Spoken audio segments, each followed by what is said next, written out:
Hey everyone, thanks for sticking with me for this entire PACE series. We are on the last video. We're going to tackle E.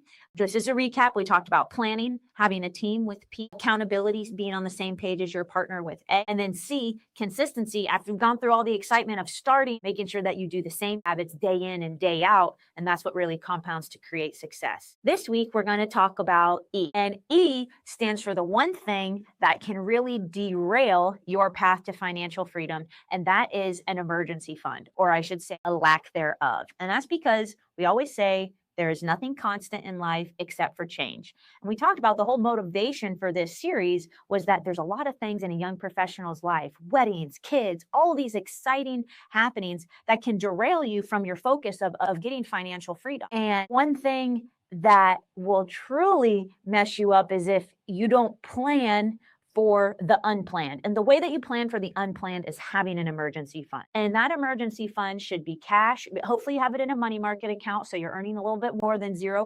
It doesn't even need to be invested in anything. You don't even have it in bonds. No, it should be cash. You can get on hand as quick as you need it for things like, I got to fix the HVAC, I need new tires, my car.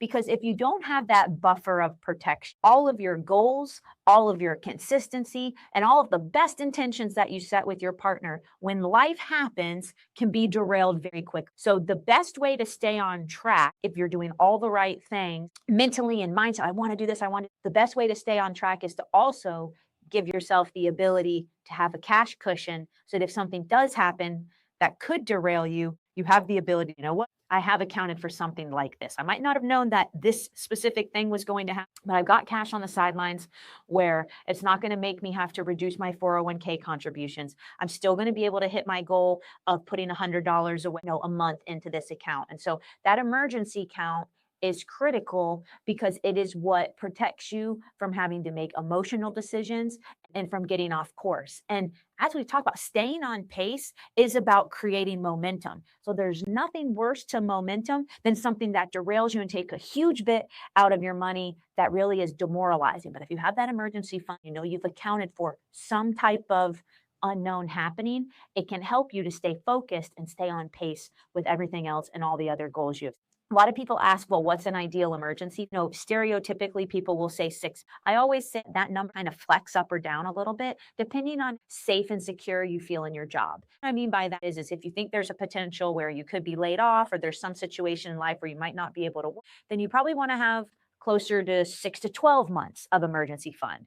That being said, if you feel pretty stable in your job, maybe, hey, my income's only going to go up, you'd probably be okay with 3 to 5 months in an emergency fund. So that's going to be situational. And some people, I'll tell you, they just have a number. And it's not 6 months, it's not 12 months, it's not 5 months. It's just a number that makes them feel good. And that's okay too. The important thing is that you have an intentional buffer and you truly don't access it for anything but emergencies in the.